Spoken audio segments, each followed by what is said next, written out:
Saúdo os irmãos com a paz do Senhor. Convidá-lo para abrir a sua Bíblia, o Evangelho que escreveu Mateus, capítulo de número 28.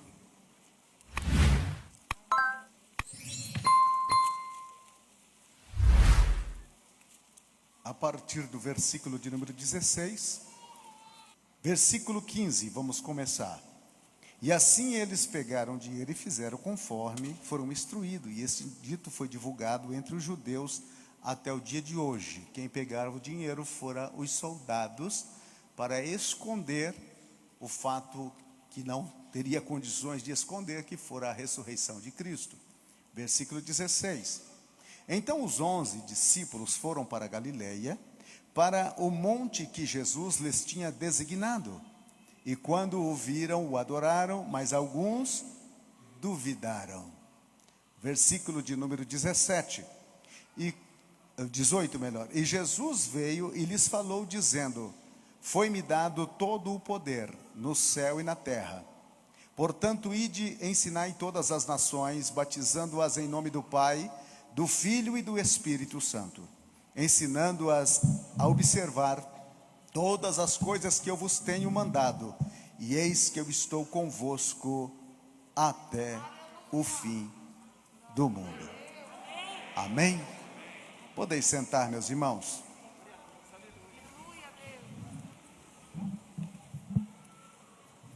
Aí na sua leitura está o título destes versículos 16, 17, 18, 19 e 20. A grande comissão. Se você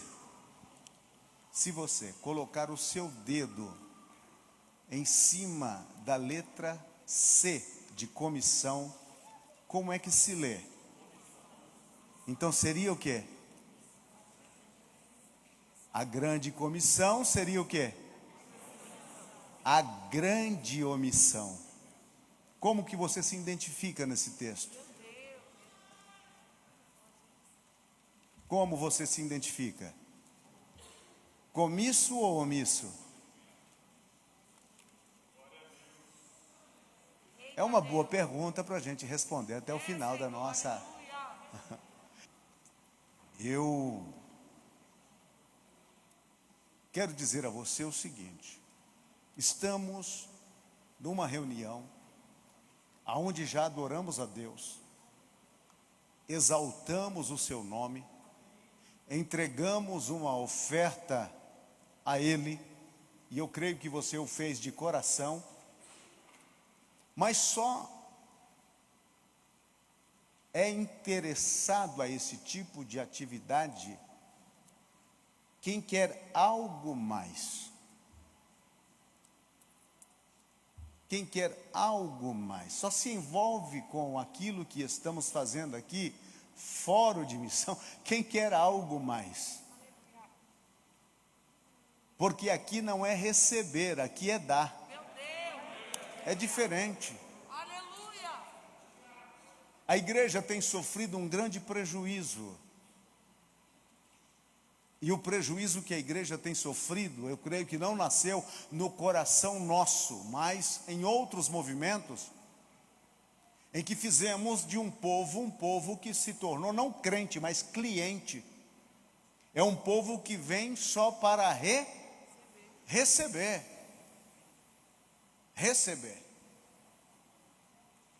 E esquecemos que Deus nos salvou para que a gente possa começar a dar. Porque a salvação de benefício é única e exclusivamente para você. Agora o teu serviço é de benefício para o reino. Então, uma das coisas que Deus jamais deseja que sejamos ou que estamos é num estado de espectadores. Deus nos salvou para sermos protagonistas. E nós estamos fazendo de uma igreja espectadora. Vou lá para ver o que vai acontecer. Vou lá para ver o que eu vou receber. Vou lá para ver se de repente, na hora que cai as bênçãos, uma cai na minha direção. E nós inventamos até música nesse sentido. Eu vim buscar a minha bênção, Jesus tem bênção para dar. Notou? A gente sempre está nos colocando como objetivo final. E não é isto.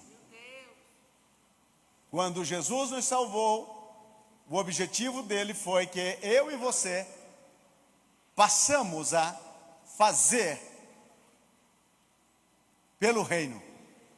A minha vida tem que ser uma vida de frutificação no reino. Esta é a mensagem do Espírito de Deus para mim e para você. Agora, a grande comissão, Jesus faz uma grande declaração, uma declaração de impacto. Qual é a declaração de impacto que Jesus faz? É me dado todo o poder. Sabe aquela mensagem que ele não quer de maneira alguma que os discípulos esqueçam, mas que eles tenham sempre diante de si, que aquelas palavras fiquem ressoando todo o tempo de vossas vidas. É me dado todo o poder, todo o poder, todo o poder. Para um grupo de alguns que os adorou, para um grupo de alguns que creram, mas também para um grupo daqueles que duvidaram, porque entre o grupo havia quem adorou, quem creu e quem não creu. A leitura é clara. Então nem todos nós que estamos aqui viemos realmente para adorar. Nem todos nós que estamos aqui cremos realmente em Jesus. Nem todos nós que estamos aqui estamos dispostos a obedecer realmente ao Senhor. Eu não sei porque você veio aqui, mas eu sei que o Espírito Santo pode reorganizar e reordenar a sua e a minha vida para fazer algo para o reino. Aleluia. Agora, para uns homens que emocionalmente estão traumatizados, aonde um pessoal recebeu dinheiro para dizer que o líder deles não havia ressuscitado.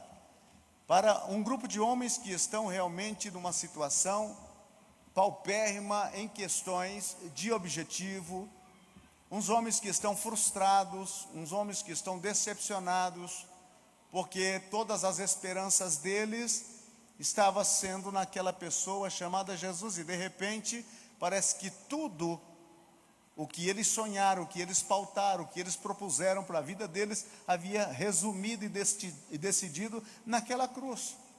Ou então na ressurreição, mas ele desapareceu. Então como levantar o ânimo daqueles homens? Como levantar o ânimo daquele grupo de homens? Jesus faz uma declaração de impacto. De impacto. Porque todas as vezes que você está para baixo, Jesus vem com você para te impactar. Ele não coloca ninguém para cima com palavras pejorativas ou negativas. Ele vem e põe para cima com palavras de impacto. E eu quero, com a permissão do Espírito Santo, usar essas palavras de impacto e dizer a você que você será o missionário que Ele desenhou na eternidade. Depois Jesus então passa uma grande responsabilidade. Maravilha, estamos a serviço de alguém que tem todo o poder, e o poder dele não é reduzido. É um poder nos céus e olha o poder universal dele, céus e terra. Eu não sei quantas galáxias tem, mas elas foram feitas por ele. Eu não sei quantas estrelas tem, mas foi feita por ele. Eu não sei quantos planetas, quantas luas, quantos sóis, tudo isso fora feito por ele. E ele está dizendo: eu sou o que tem todo o poder nos céus e na terra. A terra que ele está falando é este cosmos, mas os céus que ele está falando é o mundo paralelo, o mundo invisível. Ele está dizendo que tudo que existe nos céus, essa cidade que a irmã acabou de cantar agora, ele disse: meu poder está lá também. Os anjos que estão lá vivem debaixo deste poder. João disse: é milhares de milhares, milhões de milhões. Os anciãos que ali estão, os querubins, os serafins, os arcanjos, os anjos, todo o reino de poder está debaixo da autoridade do Senhor Jesus Cristo. Levante assim a tua mão, porque diante daquele que tem todo o poder nos céus e na terra, estamos nesta noite. Agora ele transfere uma grande responsabilidade. Ele disse: ide, fazei discípulo de todas, fala comigo, todas as nações. Que tamanho de chamado é esse? Aonde é que eu posso ser missionário? Todas as nações. Notaram que eles não se preocuparam? Enquanto os soldados receberam dinheiro para ocultar que Jesus havia ressuscitado, Jesus está comissionando a eles irem por todo o mundo. Notou que ali não tem dinheiro? A preocupação não é dinheiro. Dá a eles uma missão a nível universal, a nível extraordinária, além das possibilidades. Homens que não saíram da beira do mar da Galileia, e alguns outros que nunca haviam saído do seu reduto, não sabiam falar em línguas estrangeiras, em outro idioma. Homens que até não tinham certa letra ou conhecimento, eles recebem uma comissão que vai além da capacidade, da possibilidade, daquilo que poderia imaginar, porque o chamado de Deus, ele é impactante. O chamado é maior do que você. Se você for maior do que o chamado, algo está errado. O chamado é maior do que você. Porque o chamado, a glória não é para o chamado, a glória é para aquele que chama. Então o chamado é um chamado universal. Não pensam em dinheiro. Senhor, tá bom, como é que vamos viajar? O que vamos comer? O que vamos vestir? Para onde vamos? Senhor, eles poderiam fazer um monte de perguntas, um monte de abordamento, mas aquele que estava chamando sabia de todas essas necessidades. Sabia de todas essas necessidades. Jesus sabia que aquele que ele o chamou tinha barriga e precisava encher. Jesus sabia que aquele que ele estava chamando tinha um corpo e precisava vestir. Jesus sabia que aquele que ele estava chamando precisava de um lugar para passar as noites. Então Jesus sabia de tudo isso. Quando Jesus chama, essas despesas já estão envolvidas. Já estão envolvidas. O chamado vem com um pacote fechado. É universal, é grande. Agora a responsabilidade é ir. Ele não disse: quando te der vontade você vai, quando você se aposentar você vai. Porque tem um pessoal que enganou Jesus até se aposentar. Não, agora eu estou muito jovem, Senhor, eu preciso estudar. Aí estuda. Terminou de estudar. Não, Senhor, agora eu arranjei uma namorada, eu vou casar. Aí casa. Aí vem o primeiro. Não, Senhor, agora tem o primeiro filho, depois tem o segundo filho, o terceiro filho, o quinto filho. E se o pessoal é do país da Bahia, tem o 13º filho. Ele vai esticando. Agora eu preciso trabalhar, e vou trabalhar, e aí vou ganhar dinheiro, vou comprar minha casa, vou comprar meu carro. Aí então, Senhor, agora se eu aposentar, e aposentar agora não dá, Senhor. É bico de papagaio, é bico de tucano, é bico de não sei o que. Não dá mais. Aí Jesus disse: perdi o meu investimento. Se você está aqui nesta noite, Jesus te achou.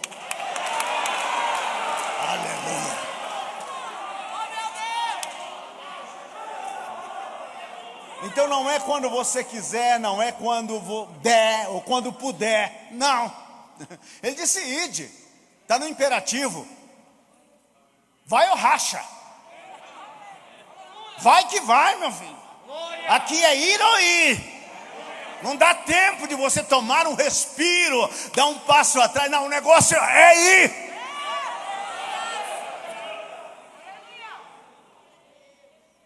E aí eles tinham uma obrigação: ensinar tudo aquilo que Jesus tinha mandado, o ensinado a eles.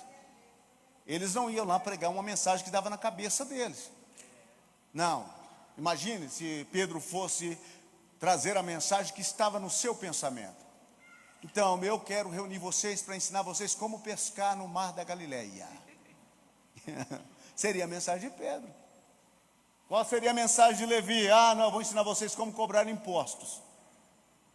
Cada um teria uma forma. Mas Jesus tinha dado uma mensagem específica. Aquele que é chamado não pode mudar a mensagem. E quem dá a mensagem é aquele que chamou.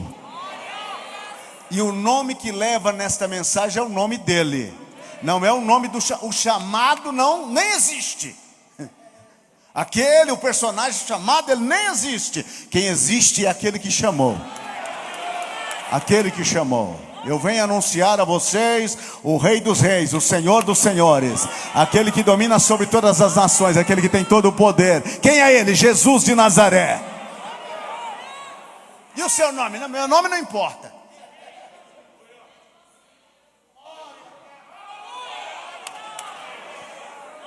Se existe um lugar onde eu e você jamais devemos querer fazer o nosso nome, é em cima do nome de Jesus.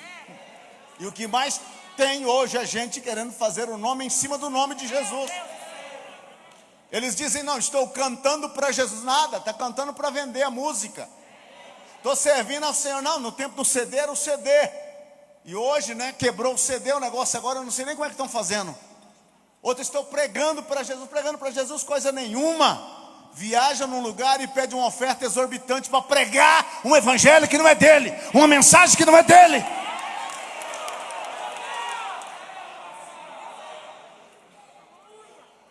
A motivação é outra. Mas a mensagem de Jesus é uma só. Prega aquilo que eu te ensinei. Fala aquilo que eu mandei falar. E que foi que Jesus disse? É necessário nascer de novo. O que mais ele ensinou? Aquele que quiser vir após mim, negue-se a si mesmo, tome a sua cruz e siga-me. Esta é a mensagem.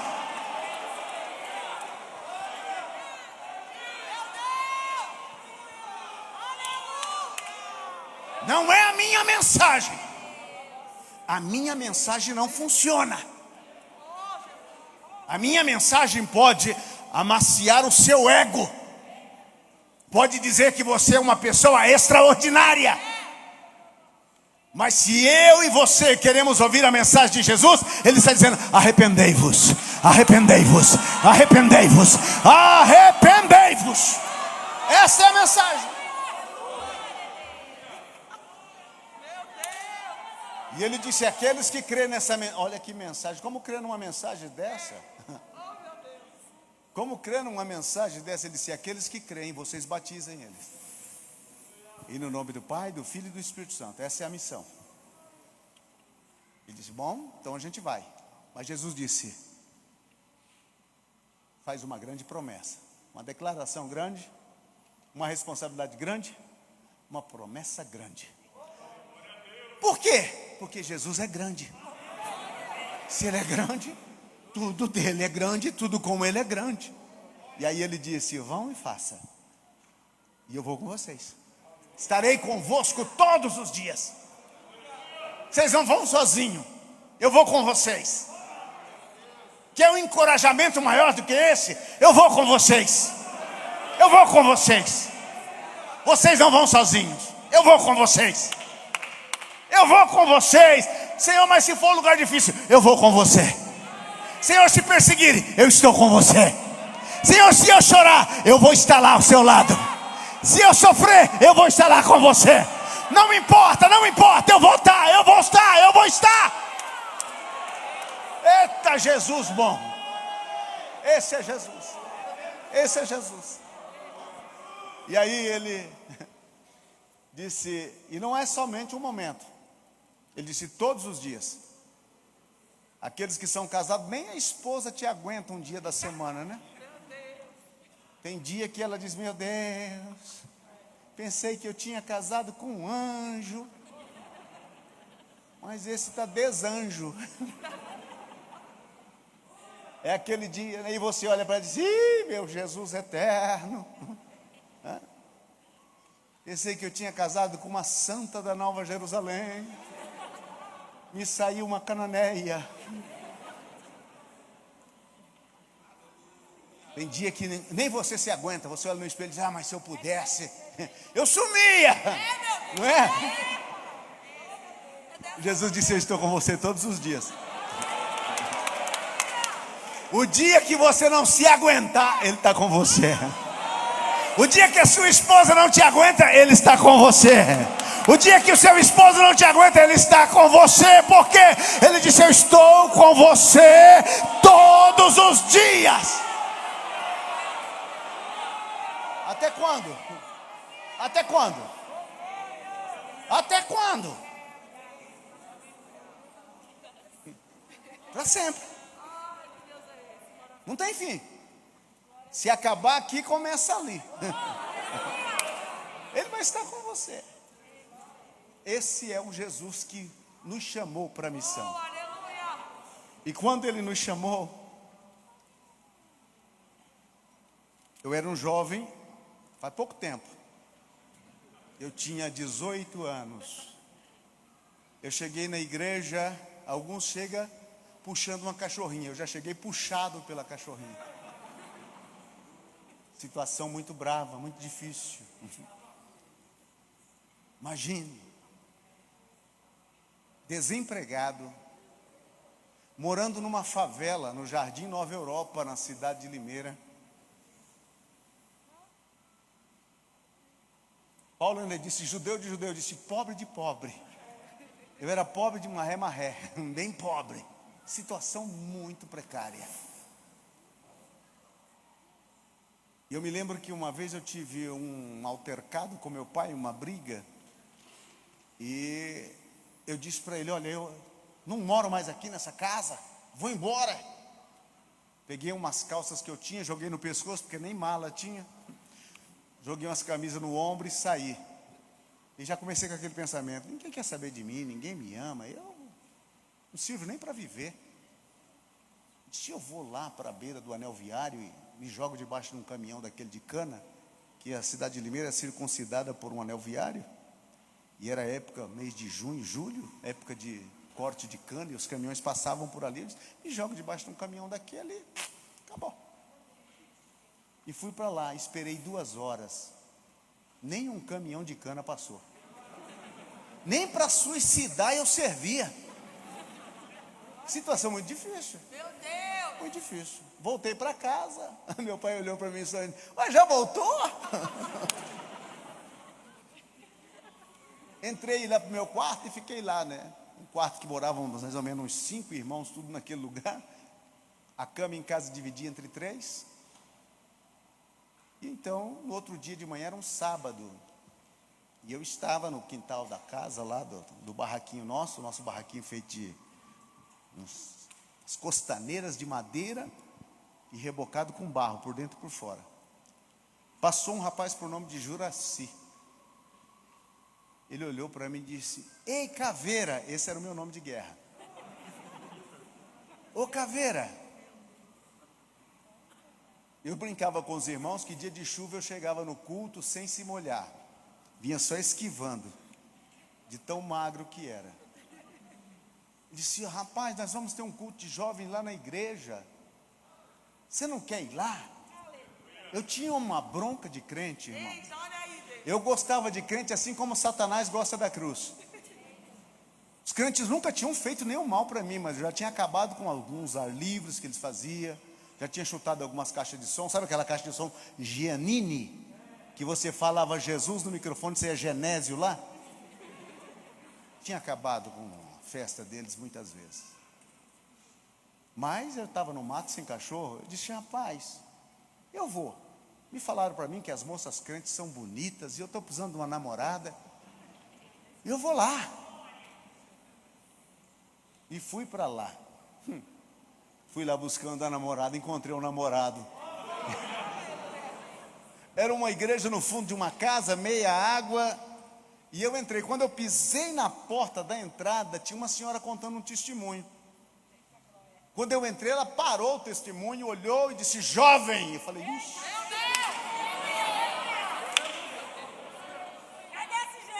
Eu pensei: meu Deus. Tinham falado para mim que você vai na igreja do crente e eles fazem uma lavagem assim em você, e você fica casa, igreja, casa, casa, igreja, casa. Eu tenho que tomar cuidado com isso. Aí sentei, agarrei do banco e disse: Jesus me manda eu te dizer que Ele te ama e tem um trabalho na sua vida. Eu disse: pronto, agora eu estou frito. Falei: vou aqui agarrar do banco e disfarçar para ver se ela me erra, né? Estou ali, ela: vem aqui na frente. Ela não estava dirigindo o culto. Ela não era pastora, nem pastora ali. Ela tinha ganhado a oportunidade para contar um testemunho. Vem aqui na frente, eu vou orar por você. Eu disse: eu vou agarrar nesse banco. Vem aqui. E aí a voz dela sumiu. Quando eu abri o olho, eu estava lá na frente. Olhei e falei: mas o que eu estou fazendo aqui? Ela: joelha aí. Eu joelhei, os irmãos, eram mais ou menos uns 12, vieram, reuniram em volta e começaram a orar por mim. E eu comecei a chorar. Olha que eu, para chorar, nem quando eu ganhava dinheiro eu chorava. Para chorar, coisa mais difícil. E aí eu comecei a chorar. E a única coisa que eu pensava comigo é: se Ele me ama, eu preciso conhecê-lo. Se Ele me ama, eu preciso conhecer. Preciso conhecer. Entreguei a minha vida para Jesus aquela noite. Oraram por mim. E lá vem eu para casa. Eu tinha um irmão que fazia 6 anos que a gente não conversava. Vivíamos debaixo do mesmo teto. Quando eu cheguei, eu olhei para ele e disse: meu irmão, a partir de hoje, eu quero que você me perdoe. Eu sou um crente em Cristo Jesus. E eu te amo, você é meu irmão. Abracei ele. E começou a minha vida, indo para a igreja como fizeram com você. Igreja, casa.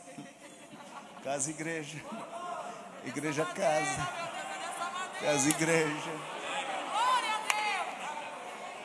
15 dias de crente, tinha um batismo em água na igreja. O pastor José Felipe Miranda disse: você quer batizar? Você tem certeza que está convertido? Se eu quero. Me batizou em água. Igreja, casa. Casa, igreja. Igreja, casa. Casa, igreja. 32 dias de crente, uma vigília no porão da igreja. Jesus me batizou com o Espírito Santo. Igreja, casa, casa, igreja. 45 dias de crente. E eu estava aqui. Eu andava rodeado de anjos. Eu andava entre os céus e a terra. Eu me lembro que naquela época eu precisava prestar o serviço militar. Eu não conseguia emprego para nada. Como eu não tinha condições de emprego, eu ia para a igreja. E ficava lá o dia todo, orando, cantando. Oh, como é bom, né? Resultado, meus irmãos: 45 dias de crente. O pastor disse: vamos fazer uma consagração. Eu não sabia nem o que era, mas eu estava dentro. Estava dentro. Aí entrei na consagração, domingo de manhã, começaria às 5 da manhã, iria até às 3 da tarde. Disse: então tá. E eu fui para lá. E estou lá orando, cantando. Lá por volta do meio-dia, eu comecei a orar e comecei a sentir umas coisas diferentes. Sabe aquela sensação de que alguém está morrendo e pedindo socorro? Meu Deus. E você precisa, você é a única pessoa que pode ajudar. Eu comecei a ter esse sentimento dentro de mim, essa sensação. E aí dobrei o joelho e comecei a chorar em intercessão. O pastor Miranda veio e colocou a mão na minha cabeça e começou a profetizar.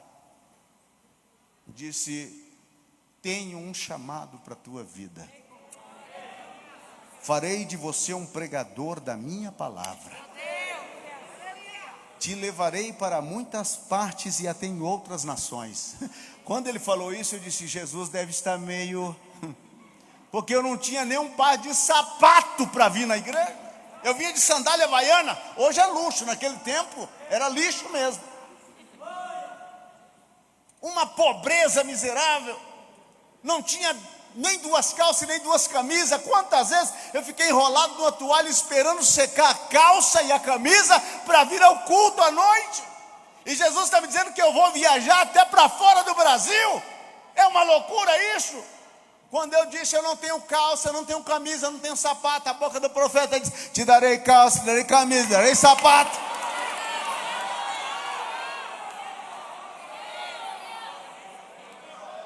E te digo mais: te darei esposa, te darei filho, te levarei. Irmãos, eu tive uma visão de um avião da Transbrasil passando na minha frente. Assim tu viajarás.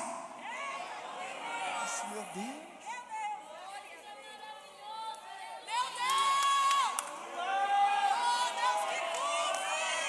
Eu já disse a você que Jesus, quando chama, o chamado é de impacto.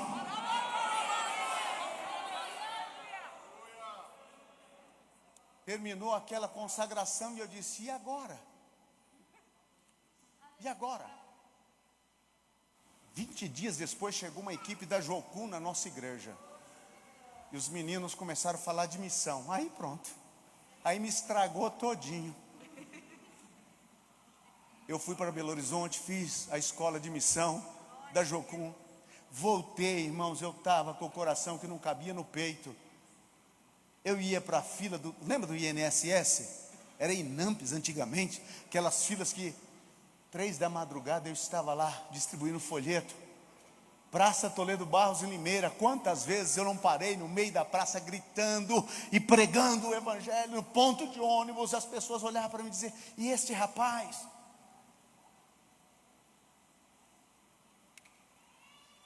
Quando eu voltei da Jocum, eu conheci a mulher mais linda deste planeta, a minha esposa. Pensa numa mulher linda. Era muito linda para deixá-la solteira. Casei rapidinho. Arranjei um serviço no Varga, aquela empresa que fazia servofreios. Hoje é outro nome, nem sei o nome hoje, que tem um outro nome. E eu estava ali, trabalhando, feliz, casado. Falei: bom, aqui é tocar a vida. Final de semana, macarronada e Coca-Cola na casa da sogra. E a vida que, deixa a vida me levar. E aí, meus irmãos, na época do carnaval, do ano de 1986, a nossa igreja fez um retiro com os jovens. E desde o começo o meu coração começou a bater mais alto. Eu estava trabalhando lá no pé da máquina e de repente vinha aquela vontade de chorar. Eu corria para dentro do banheiro e chorava. Eu dizia: não sei o que está acontecendo comigo. Chegou a época do carnaval e a nossa empresa, ela estava trabalhando nesse servo-freio do Monza. Lembra que o Monza era o desejo de consumo de quase todo brasileiro? E era um pedido atrás do outro, aquela montanha de quantidade de servo-freios. Aí o meu encarregado, o Cláudio, comunista, disse: olha, no carnaval nós vamos trabalhar a full. Disse: meu Deus. Eu queria ir no retiro, e eu não aguentava mais. Aí eu cheguei para ele e disse: Cláudio, a nossa igreja ela tem uma atividade com os jovens e eu preciso ir. Ele disse: nós temos um trabalho a ser feito e você não pode ir. Eu disse: não, mas eu vou. Não, você não vai. Eu vou. Não, você não vai. Falei: ou eu vou, eu peço a conta. Saí do escritório dele meio triste. Cheguei em casa e disse para a Francisca, contei para ela o que estava acontecendo e nós começamos a orar. Final de semana eu voltei, disse: Cláudio, segunda-feira eu não venho, porque eu estou no retiro com a juventude. Ele disse: eu não sei o que aconteceu comigo, mas eu tive pensando em você a semana toda. Por que eu não deixo ele ir? Por Por que eu não deixo ele ir? Por que eu não deixo ele ir? Vai. Fui para o retiro, meu irmão. À noite nós saíamos para fazer oração. Era um retiro num lugar meio elevado, e lá embaixo estava a cidade de Piracicaba. Segunda-feira de carnaval, à tardezinha, 6 da tarde, eu fui lá para um lado daquele que dava para ter uma visão da cidade, e eu comecei a orar. Falei, Senhor, hoje muitos jovens estão saindo para ir beberem, fumarem, se drogarem. E eu estou orando assim, quando de repente o meu coração virou uma bola de fogo dentro de mim. E eu fiquei desesperado. E eu estava em pé e recebi como se alguém tivesse dado um golpe nessa região, e eu caí de costas, e eu me desesperei. Eu senti que estava literalmente morrendo, e eu tive uma visão. E naquela visão eu via milhares e milhares de pessoas caminhando por uma estrada que ia longe. Lá no final da estrada tinha um abismo. E eles, do jeito que caminhavam, eles chegavam e caíam, um atrás do outro. Escutavam os gritos. Vinha uma senhora com uma criança no braço, e ela caiu. A criança gritava e ela também. Meu Deus. E eu pude entender que Deus estava me dando uma visão daquilo que acontece com a pessoa que morre sem Jesus. Que ele está caindo num abismo. Eu tentava avisá-lo e não conseguia. E aí uma voz falou no meu coração, dizendo, você irá para ajudar a salvá-los. Eu desci daquele monte, desci daquele retiro de uma tal forma, que nada mais me satisfaria a vida, a não ser render-me completamente ao Senhor. Chegou o mês de março, a equipe dos Gideões Missionários de Santa Catarina estava em Cosmópolis. O pastor na época era o pastor Antônio Peixoto, que faleceu o ano passado. Estava em Ipauçu, e ele era o dirigente. Lá era uma congregação do nosso campo de Limeira. E então o irmão Lázaro, que foi uma das pessoas que me conduziu ao caminho também, depois de ter aceitado a Cristo, ele disse, irmão Aparecido, os Gideões vai estar aqui em Cosmópolis. Você sempre está falando de missão, você não quer ir lá para conhecer o pessoal? E eu fui para lá.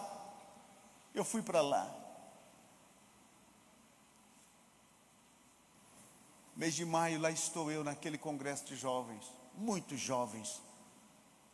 Pastor César Furtado, que já descansa no Senhor, falou na primeira hora. Na parte da tarde foi o Amauri Colares, que era dirigente da congregação Monte Belo, lá em Camboriú. E ele falou sobre Paulo na sua despedida, combati o bom combate, acabou a carreira, guardei a fé. E no final ele disse, quem quer entregar a sua vida ao campo missionário hoje? Eu estava lá no meio da multidão, eu disse, bom Senhor, se realmente é isso que o Senhor tem para mim, o Senhor vai falar comigo. Eu fechei a boca, caí de joelho. E a mesma visão que eu tive no retiro, eu tive ali. Aí escutei uns gritos vindo lá da plataforma, pega esse jovem para mim, pega esse jovem para mim. Veio um diácono, pegou pelo um braço, outro pelo outro, e me levaram lá em cima. Eu nunca tinha visto o pastor Cisino na minha vida. Ele olhou para mim e disse, irmãos, eu não sei quem é este jovem, eu não sei aonde ele está, a quem ele pertence, mas o Espírito Santo me disse que é para enviar ele para o Amazonas. Podia ser Estados Unidos, né? Eu disse, então para o Amazonas eu vou. A minha esposa estava de dieta na casa da minha sogra, tinha feito a cesárea da nossa primeira filha Karen, e quando eu cheguei em casa, ela estava no quarto com o rosto virado para a parede, olhou para mim chorando e disse, nós vamos embora. Eu disse, como? Eu estava aqui, entrou um ser de branco, me pegou pela mão e me levou num lugar onde não tem estrada, só tem rio. As casas são casas cobertas de palha. E o anjo, só pode ter sido um anjo que me disse, eu tenho pressa.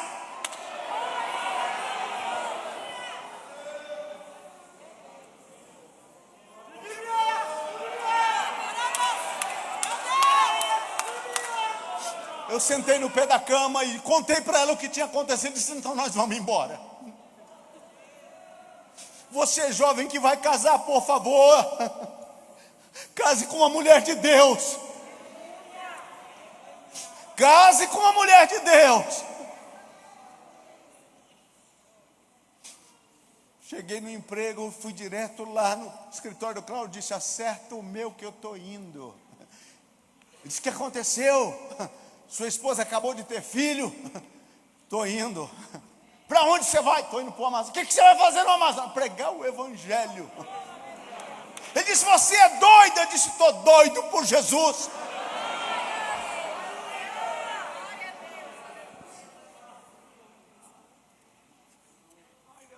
Fomos para Camboriú. Cheguei em agosto daquele ano em Camboriú.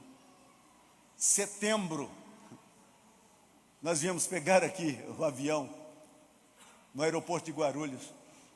E sabe que avião era? Transbrasil.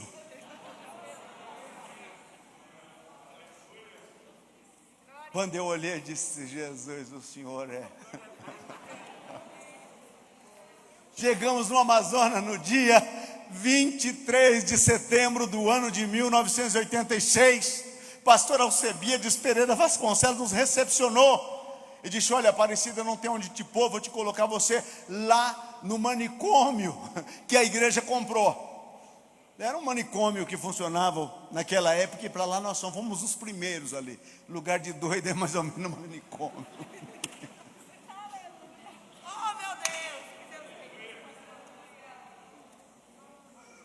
Dali eu fui para Barcelos, 4 dias e 4 noites de viagem pelo Rio Negro. Fui ficar com o missionário Aurindo até dezembro na convenção. Fiquei com ele aquele tempo, preguei, fiz o que pude. Voltamos para Manaus na convenção do ano de 86 para 87. E o pastor Alcebiades me chamou e disse: meu filho, você chegou para provar que você tem chamada, você tem que abrir um trabalho para mostrar que você tem chamada. Eu falei: pastor, eu estou aqui, porque der e vier. Ele disse: então você vai para o Badajoz. Eu disse: onde é isso? Ele disse: o pastor faleceu o ano passado também, o pastor Mário Moura. Ele vai lhe dizer porque é ele que está precisando desse obreiro lá. Encontrei o pastor e disse: não, lá não tem nada, só tem o povo. Badajoz é um lago, tem uma comunidade com 17 famílias e moram alguns ribeirinhos. É para lá. Eu disse: vamos. E fomos para lá. Irmão Jorge Aragão deixou a gente no seu barquinho. Eu tinha um fogãozinho de 2 bocas, um botijãozinho pequeno daquele de gás, as malas, a mulher e a filha. A filha com 3 meses de nascida. E ele descarregou as nossas coisas num flutuante, que é uma casa feita sobre as águas, tem umas madeira de boia por baixo. E o dono da casa, o senhor, olhou para mim e disse: o senhor não pode ficar aqui não. Aqui o senhor não pode ficar. Eu falei: tá bom. Coloquei as coisas em terra, debaixo de uma árvore de jambeiro, e comecei a sair no povoadinho para ver se conseguia um lugar para passar a noite. O irmão Jorge Aragão disse: irmão Aparecido, manda notícias, tá? Virou o barquinho. Ali não tinha papai, não tinha mamãe, não tinha igreja, não tinha irmão, não tem ninguém. Não tinha casa, não tinha nada. Uma árvore de jambo e as coisas de baixo. A Francisca com a Karen. Eu atei uma rede, ela balançava a Karen, colocou a Karen na rede. Ali ficou e disse: eu vou dar uma volta para ver se eu consigo alguma coisa. E saí, dei uma volta. Quando as pessoas me viam, eles corriam. Voltei, as mutucas, Carapanã, Meruim, Piuim, não é língua estranha não. Encontrou a minha esposa com a cara, já estava toda empolada e coçava. Ela olhou para mim, o sol já começando a se pôr. Eu disse: e agora como é que vai ser esse negócio? Vamos orar. No campo missionário é muito bom, ou você ora ou você morre. Oramos, eu disse: vou sair mais uma vez. Aí saí, aguenta firme, fica na oração. E eu saí e dei uma volta por lá, e veio vindo, e de longe um senhor olhou para mim e sorriu. Ele sorriu, eu também sorri, né? Sorria que Jesus te ama. E ele chegou, o senhor Anísio. Boa tarde. Eu disse, boa tarde. Ele disse, meu nome é Anísio. Eu disse, o meu é Aparecido. Ele disse, eu estou aqui, cheguei agora há pouco, tenho uma casa aqui para vender. E preciso vender essa casa, rapaz. Estou indo embora para Codajás. E preciso vender essa casa. Ele disse, eu estou chegando agora e eu preciso de uma casa, eu compro a sua casa. Ele disse, eu vendo a casa, está comprada a casa, só não tem dinheiro. A Bíblia não diz para comprar sem dinheiro, sem preço? Comprei a casa. Uma casa de 2 pavimentos. A gente morava em cima e usamos a parte de baixo para fazer culto.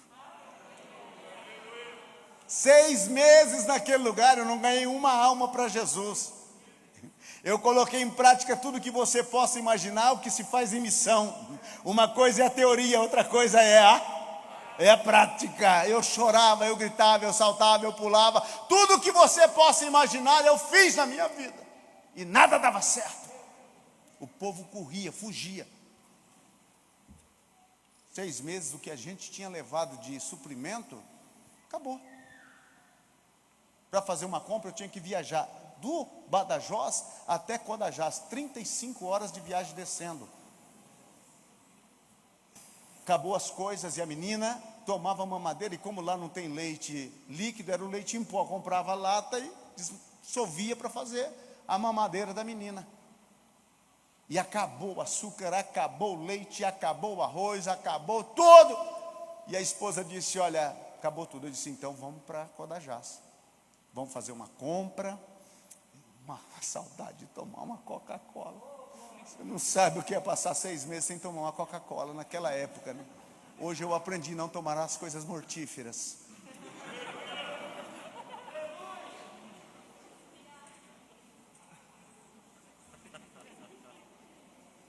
Meu querido irmão, começamos a orar para conseguir um transporte, para ir para Codajás. Começamos a oração. Quando é 3 da madrugada, escuta o barulho de um barco que vinha. Olha, a benção está chegando. Francisca, levanta. Nessa altura do campeonato, ela já estava grávida do nosso 2º filho. Não sei por que vocês riram, eu sou pentecostal. Fazer o quê?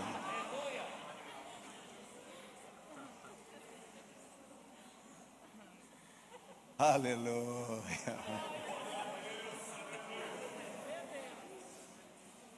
O barco encostou, e disse, lá era o senhor José Bananeiro. Ele vivia de comprar bananas na beira do lago.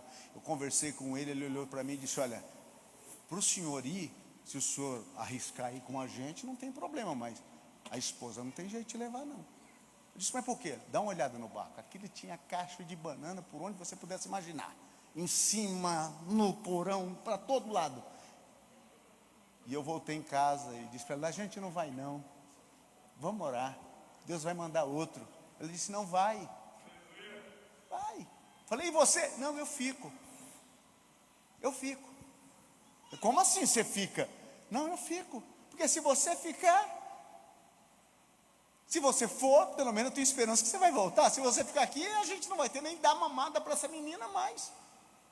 Eu disse, mas você já imaginou a irresponsabilidade da minha parte? Ela disse, não vai.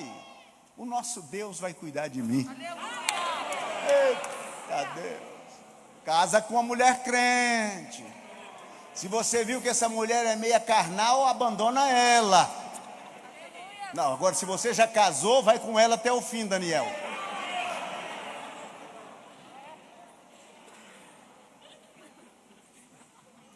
Eu saí subindo em cima daqueles cachos de banana e viajamos. E quando eu via, olhava para o porto e ela lá na beira do barranco, eu dizia, meu Deus, o que vai ser dessa pobre?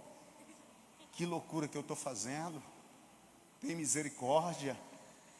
Aí você sai daquela oração automática e já entra na oração da briga. Aquela oração que você já disse para Deus, não estou falando? O senhor falou, o senhor disse. Cadê o senhor? Onde o senhor está? Eu gostaria de saber o que vai acontecer agora. E o céu fica silêncio. Se existe um Deus que gosta de ser um Deus de humor, é o nosso Deus. E eu disse, naquele tempo eu tinha uma conta que os Gideões mandavam a minha ajuda para o Banco do Bradesco, Eu abri uma conta no Banco BEA, Banco do Estado do Amazonas, depositava um cheque do Banco do Bradesco no Banco BEA, 8 dias na compensação. O senhor deve ter se lembrado desse tempo. Meu irmão, hoje é Pix.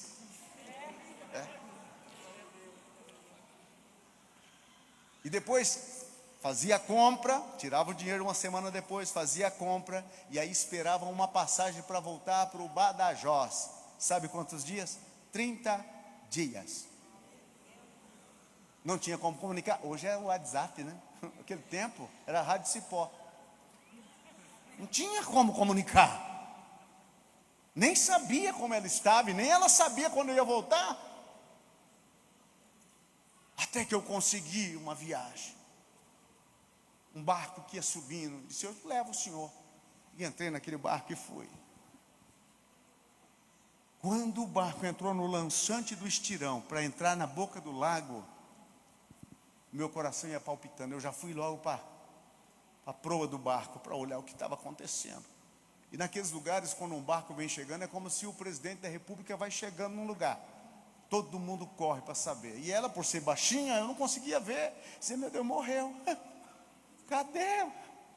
Aí, de repente, eu vi ela, mais bonita do que nunca. Falei, meu Deus, o que aconteceu com ela? E desci, fui descendo as caixas. Meu amor, eu preciso falar com você. Ele disse, eu também preciso falar com você. Levamos as coisas para casa e aquela felicidade. Ela disse, naquele dia que você desceu, no outro dia eu tinha apenas uma mamada para Karen. Fiz a mamadeira dela antes de deitar, dei para a menina, mas antes de dar eu orei. Disse, Senhor, meu marido desceu para fazer compra, eu não tenho açúcar, eu não tenho leite, a última mamadeira que eu tenho é essa para dar para Karen. Amanhã ela vai pedir e eu não tenho para dar. Nós estamos aqui há tanto tempo, a gente não ganhou uma alma para ti, o povo aqui parece que não gosta da gente. Senhor, Senhor, e agora? Deu uma mamadeira para Karen e foi deitar. No outro dia, 5 da manhã, uma senhora bateu na porta de casa. Em 6 meses ali, nunca ninguém tinha batido na porta da nossa casa. E nós tínhamos batido na porta da casa de todo mundo e ninguém abriu. Ela chegou, um toco de bermuda, uma camiseta, lembra daquelas camisetas dos políticos? Lá, com as 2 mãos para trás, olhando para um lado e para o outro, assustada. A minha esposa desceu as escadas rapidinho, abriu a porta. Bom dia! Ela disse, bom dia. A minha esposa disse, o que eu posso lhe ajudar? Era a primeira pessoa, tinha que tratar com muito carinho. Ela disse, não, eu estava deitado na rede, e uma voz gritou na minha cabeça, vai lá na casa do pastor. Vai lá na casa do pastor. Ela disse, nós estamos proibidos de ter contato com vocês, porque antes de vocês chegar, o padre veio aqui e disse para a gente não conversar com vocês, porque o marido da senhora come criança. Eu fiquei gordinho, não foi de comer criança não, viu? Eu não sei nem o que eu estou fazendo aqui, mas para vir aqui eu pensei, vou levar um presente para ela. Eu sei que vocês não precisam de nada, mas está aqui para a senhora essa lata de leite.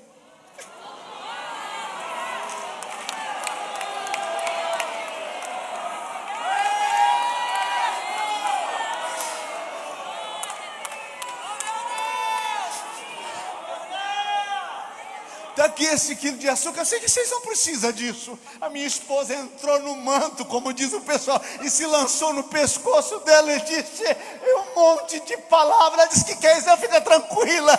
Eu pedi ao meu Deus ontem, Ele me atende hoje. Quando Ele chama, Ele responsabiliza de suprir a necessidade.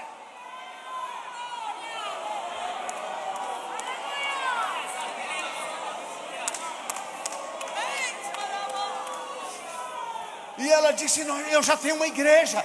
Eu disse, como assim? Já tem uma igreja, já tem uma congregação. Eu falei, mas não é possível um negócio desse. Hoje você chegou, nós vamos ter culto. Eu falei, maravilha. Casa com uma mulher crente.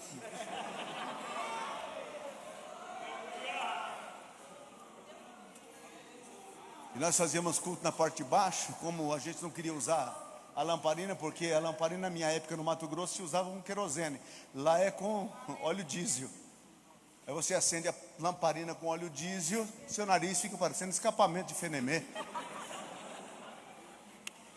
Então, para não usar lamparina, a gente usava velas. Iluminava de velas.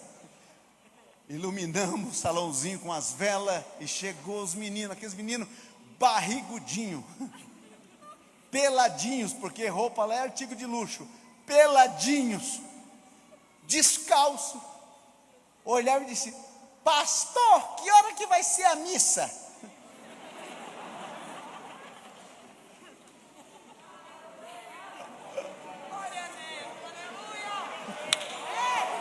Aleluia.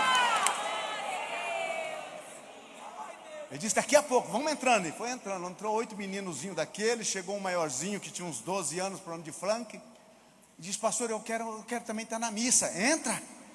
Chegou o seu Sebastião, que era conhecido na comunidade como pescador de peixe-boi. Pastor, eu não tenho camisa, a única coisa que eu tenho é um toco de bermuda, que era uma coisa vergonhosa. Eu posso entrar para assistir a missa assim? Claro que pode. Chegou a esposa dele, com a camiseta que os políticos tinham dado, sei lá quantos carnaval atrás, toda perfurada, parece que usaram de bandeira de paz lá no Beirute. Pastor, eu não tenho roupa, posso entrar? E começamos o culto. Eu fiz uma oração, e a minha esposa disse: agora nós vamos cantar o corinho que eu ensinei para vocês. Sou um soldadinho de Jesus. E aqueles meninos, que congregação de pelados. Meninos peladinhos cantando: sou um soldadinho de Jesus. Quando findou o cântico, o Frank levantou as 2 mãozinhas para o céu e disse: obrigado, Jesus, por ter mandado o pastor para ensinar o caminho do céu para nós. Naquela hora eu comecei a pensar, lá em Limeira, quantas irmãs que não vão no culto simplesmente porque não quer repetir um vestido, deixa de estar na igreja simplesmente porque não quer ir com aquela mesma sandália. E aquele pessoal pelado, descalço, levantando a mão e dizendo: obrigado, Jesus, obrigado, Jesus. Mas uma coisa que me alegra o coração é que quando a trombeta soar, daqui de Itapevi estará sendo elevada uma igreja aos céus. Mas lá no meio daqueles Paranã, Igarapés, naquelas quebradinhas, muitos amazonenses que nunca, quem sabe, calçaram um sapato na vida, eles também vão subir para cantar naquele lindo coral.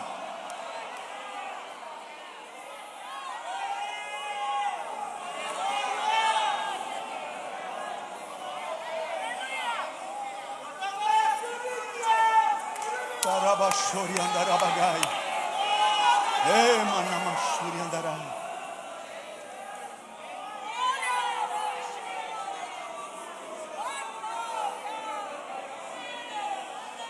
Um senhor foi lá porque a notícia correu. Tem um pastor aí que tira umas missas fortes.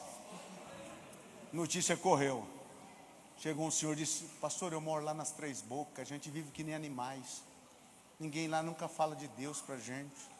O senhor não vai lá tirar uma missa forte com a gente? Falei: vou. Vou. Ele convidou todos os parentes e amigos. Teve gente que remou 8 horas de canoa. E você, só porque o carro furou o pneu, você não veio. 8 horas de canoa. Foram chegar para a missa. E o culto era num flutuante. E o flutuante tinha uma capacidade de quilograma. E foi enchendo e o culto foi feito com água no joelho. Na hora do apelo, 9 dobrou o joelho entre as águas. Passou uma senhora que morava num rio chamado Capatará. Do Badajoz ao Capatará, 8 horas de viagem no nosso barquinho. Pensa num barquinho mais veloz do que o Barrichello. Ela passou por lá: pastor, vai tirar uma missa lá. A gente tem ouvido que o senhor tem umas missas fortes.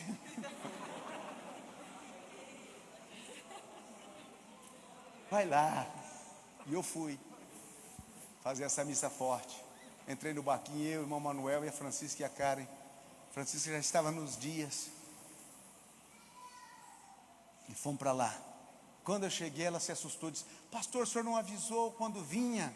Eu falei: não, já estou aqui, o importante é que eu estou aqui. Disse: mas pastor, a gente não tem nada para te oferecer. Não tem nada. Disse: não, mas fica tranquilo, eu tenho minha espingarda aí. Deixa comigo. Poderoso caçador na presença do Senhor. Deixa comigo. Falei com o irmão Manuel: vamos matar aí um animal, vamos matar um veado, vamos matar uma paca, uma queixada, fazer um almoço. Ele disse: vamos, pastor. E entramos matar dentro. Caminhamos 1h30. A única coisa que a gente encontrou foi um bando de guariba. Estavam cantando e louvando o Senhor. Falei: não, eu nunca comi esses indivíduos.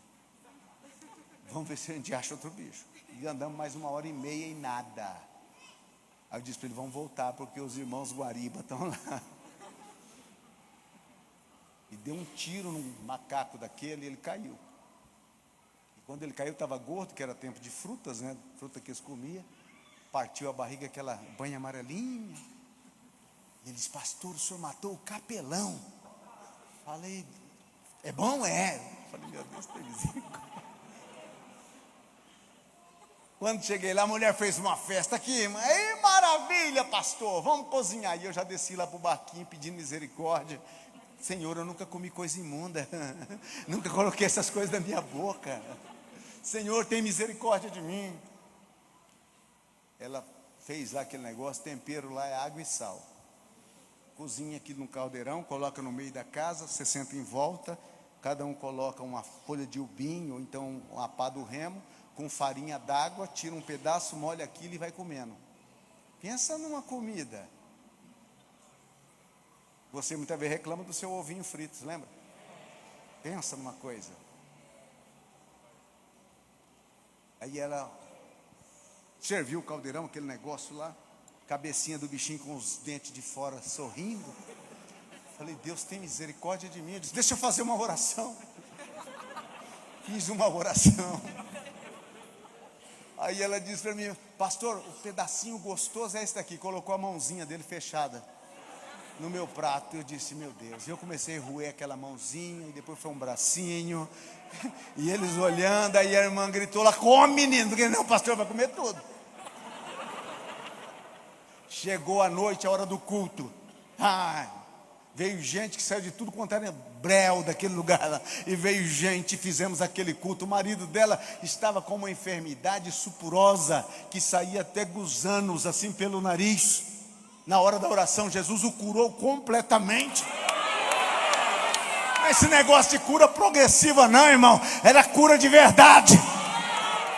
Curou. As pessoas entregaram a vida para Jesus.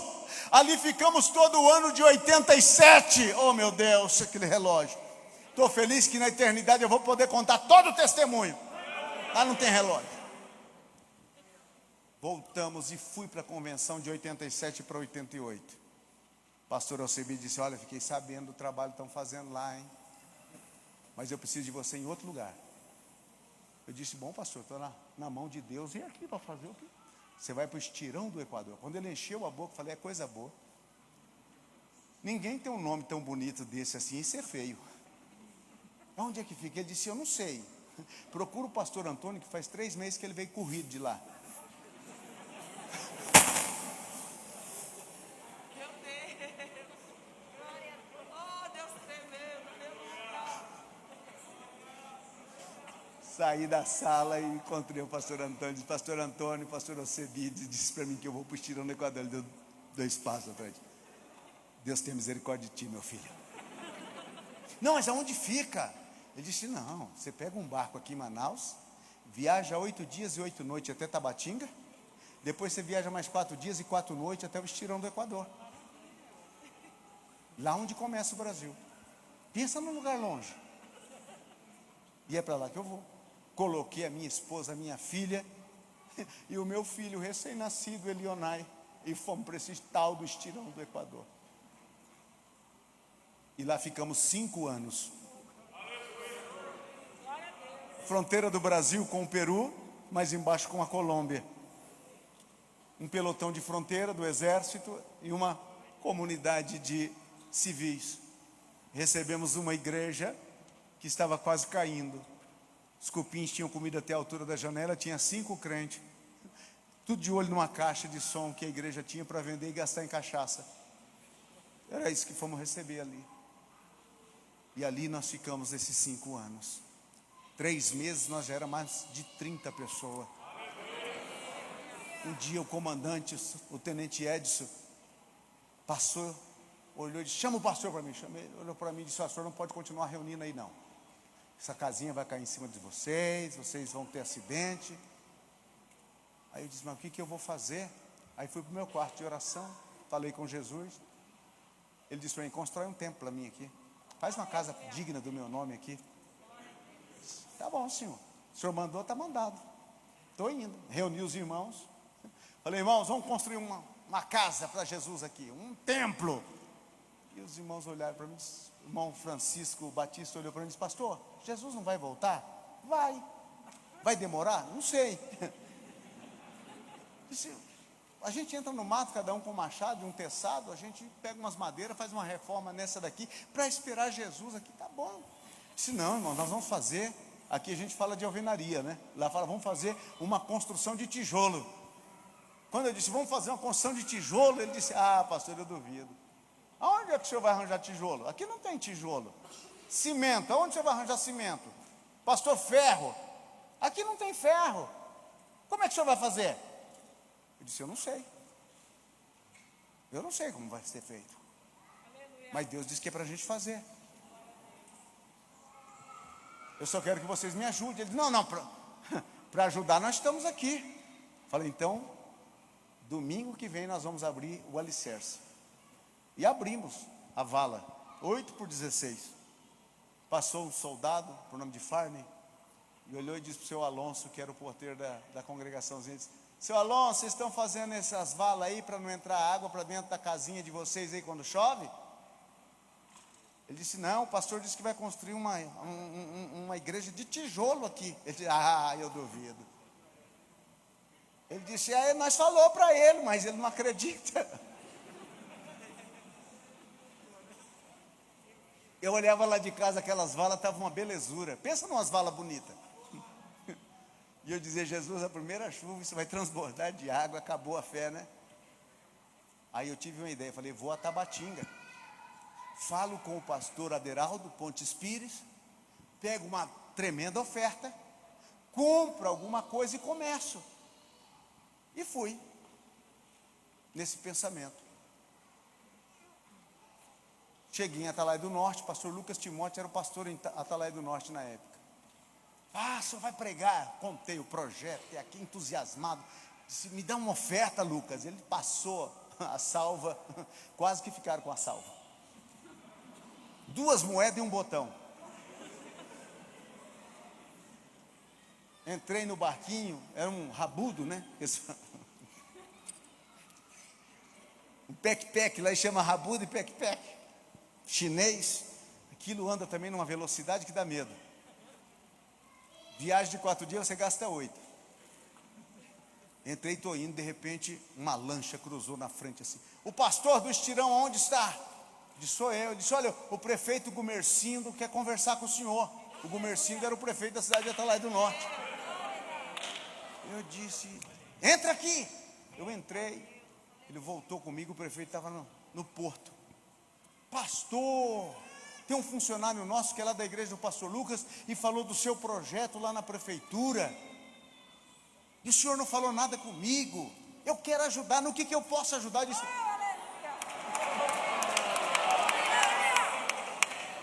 eu disse: em tudo. Em tudo. Ele diz: não, em tudo eu não posso, mas esses dias atrás a Polícia Federal apreendeu um carregamento que vinha de Iquitos, no Peru, com cimento entrando clandestino para o Brasil. E foi distribuído esse cimento para as prefeituras de Amaturá, Santo Antônio do Içá, Benjamin Constant, Tabatinga, e para nós veio 300 sacos.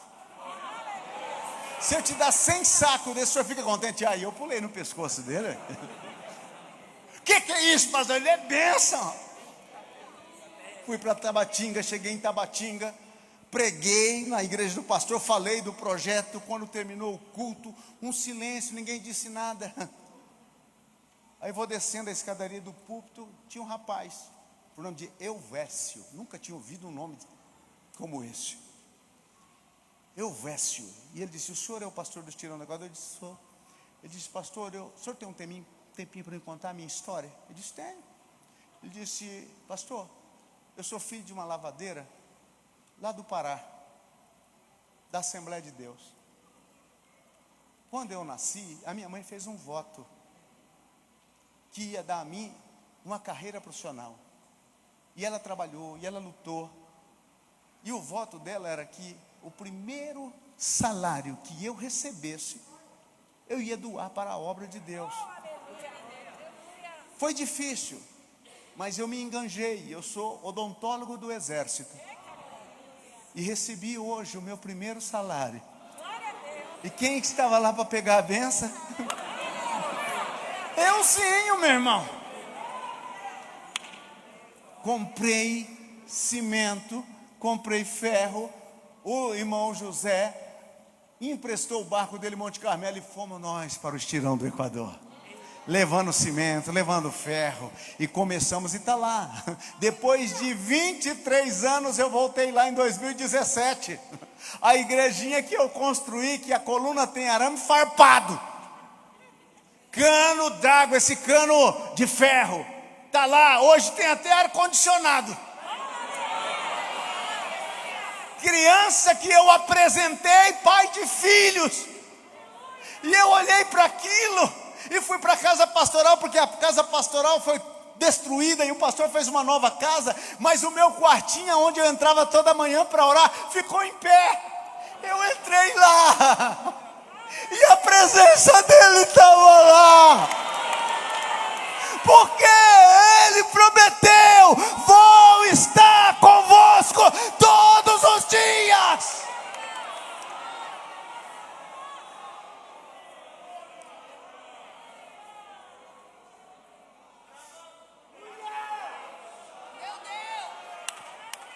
Vou contar só mais esse e vou parar, tá, meu irmão? Tá, pastor? Só mais esse. Nós estávamos lá do 4º para o 5º ano no Estirão do Equador. E esse quartinho era o quartinho onde eu chamava o quartinho de madurar banana. Pensa num negócio quente. Toda manhã eu estava lá, falando com Jesus.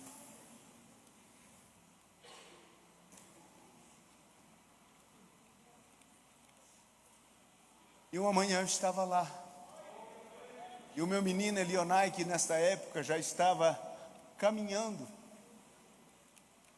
ele entrou e me puxou pela camisa e disse: papai, quero falar com o senhor. Eu disse: filho, espera um pouquinho, o papai está orando. Assim que ele terminar, ele vai lá falar com você. Terminei a oração e vou sair, o menino estava aí. Então, meu filho, aí ele disse: papai, hoje eu acordei com uma saudade de comer pão. Pão lá a gente comia de 3 em 3 meses, 4 em 4 meses. Quando eu vinha para Tabatinga, o que eu ganhava, o que era a minha ajuda, era algo tão insignificante. Era 1/4 de um salário mínimo. Eu esperava juntar 4 meses, 3 meses para poder ir a Tabatinga, 4 dias e 4 noites de viagem para fazer uma compra. Então eu aproveitava, comprava um saco de fibra cheio de pão, e quando eu voltava era uma festa. E vocês sabem como funciona. Quando os crentes ficavam sabendo que o pastor tinha chegado, ia ter culto, iam todos para o culto, até quem estava desviado. É pão evangelista. Terminava o culto, era um tal de passar na casa do pastor para saber como é que foi a viagem. E eu vou dizer uma coisa: por maior que era grande o saco de pão, os crentes davam conta dele naquela noite. Porque crente é uma benção, irmão, mas come uma barbaridade. E não era época de descer, e não tinha pão. Eu disse: meu filho, não tinha pão. E quando não tinha pão, a minha esposa fritava umas bananas, chamava banana peruana, umas bananas grandes assim, cortava aquele negócio em rodas, fritava aquilo. Você tomar um café da manhã com aquilo lá, é café de muitas estrelas. Imagine. Meia hora depois que você tragou aquilo, parece que você engoliu um tijolo. 1 hora depois você estava que nem um dragão, soltando fogo pela boca. Uma azia miserável. Uma situação difícil. E eu disse, sua mãe já passou o café, já fritou as bananas. Ele disse, não, pai, eu não aguento mais banana. E começou aquele sapateado pentecostal. Eu quero comer pão, eu quero comer pão. E você que tem filho pequeno sabe, quando eles querem uma coisa, ou eles ganham, ou eles ganham. Eu disse para ele, filho, espera aí, que eu vou descer lá no pelotão, vou falar com o sargento Santana para ver se tem alguma coisa por lá. E disse, o sargento Santana era o tesoureiro da nossa igreja. A tesouraria da nossa igreja era bacana, viu? Um quarto de anta, um tatu, meia paca, um tambaqui, uma manta de pirarucu, uma manta de jacaré. Dinheiro lá é que nem perna de cobra.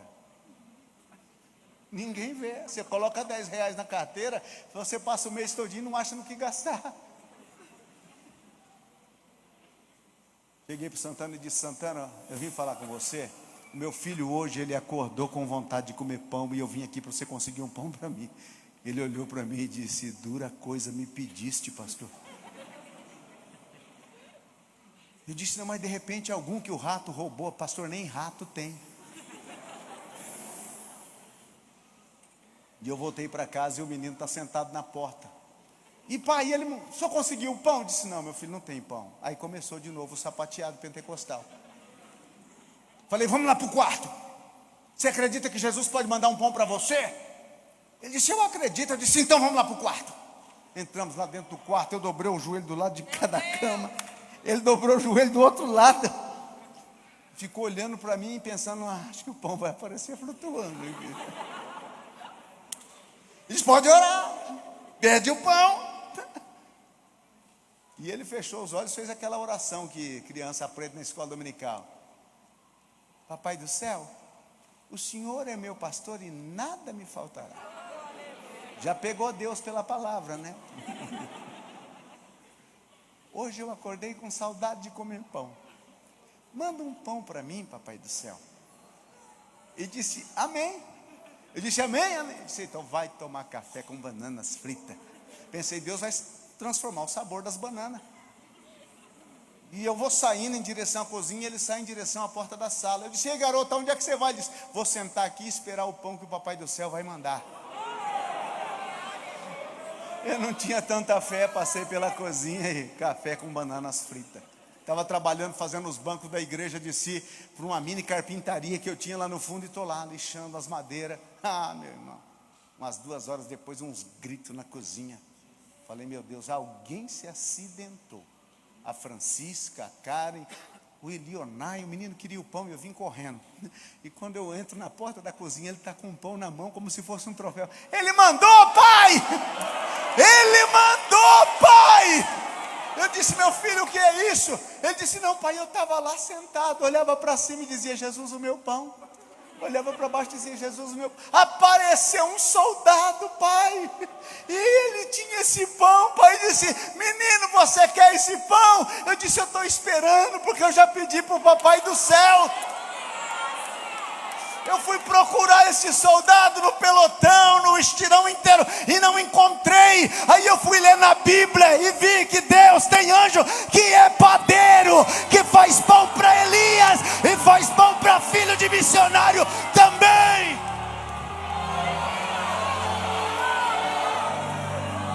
Ele cuida, Ele cuida, Ele cuida, Ele cuida, Ele cuida, Ele cuida, Ele cuida. O teu Deus cuida, o teu Deus cuida. O teu Deus é Deus dos missionários. O teu Deus é Deus dos missionários.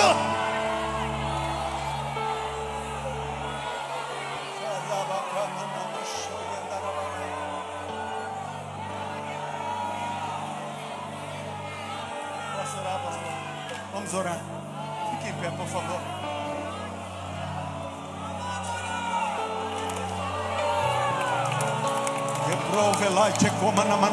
Aqueles que têm desejo missionário que está aqui, por favor, vem correndo aqui, eu quero orar por você.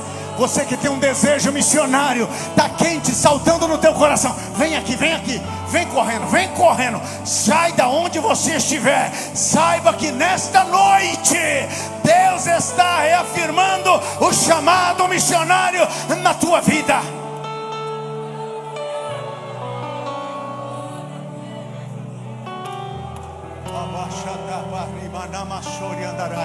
Pode vir, lá atrás, pode vir, lá atrás, pode vir. Não deixe, não relute mais por essa chamada. Não é hora mais de você ficar calado. O Senhor já te falou muitas vezes. Esta é mais uma insistência do Espírito Santo para a tua vida.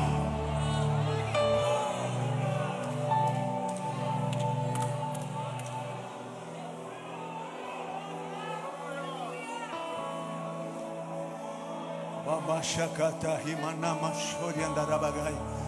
Epa riba goma namasuri andarabagai. Epa shuri andarabagai. Shoi kamanaga suri andaragai. Andarimanaga shori andarai. Sharabarabarabagai so. Riandarabagaba suri andarai. O Deus dos missionários está entre nós nesta noite.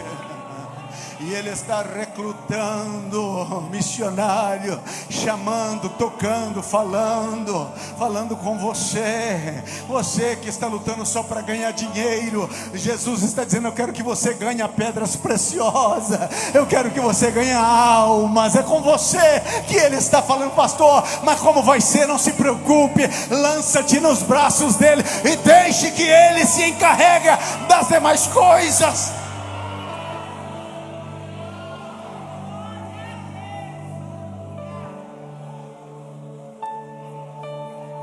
Nós vamos orar.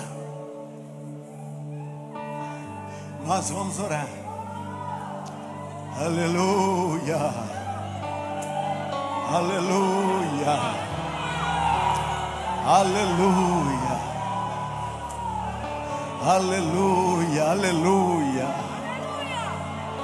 Você que ainda não recebeu Jesus como Salvador, eu quero que você saia do seu lugar e venha experimentar o Deus destes crentes, para você ver o como Ele é poderoso.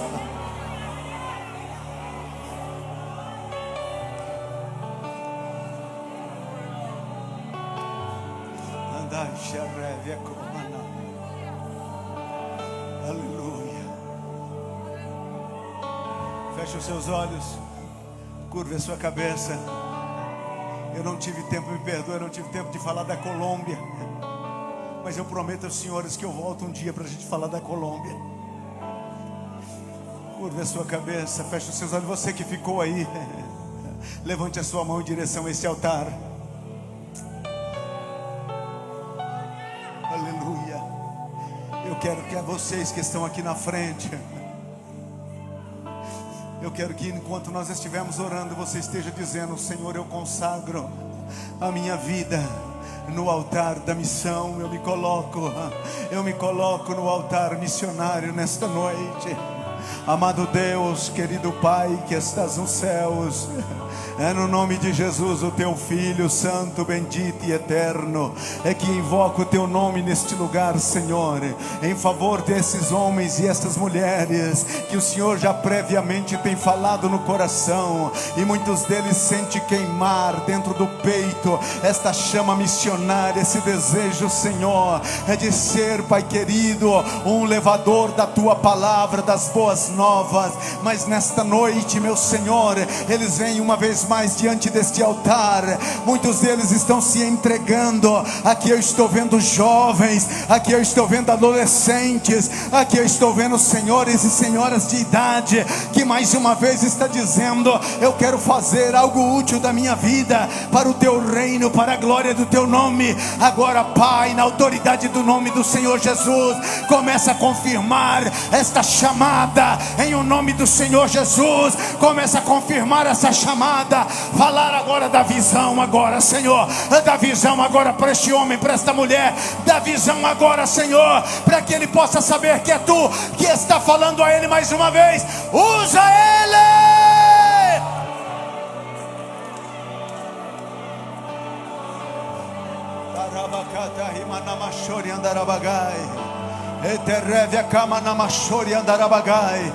Espírito Santo, queima este coração agora, queima este coração agora, queima com a Tua presença, queima com a Tua presença, queima com a Tua presença.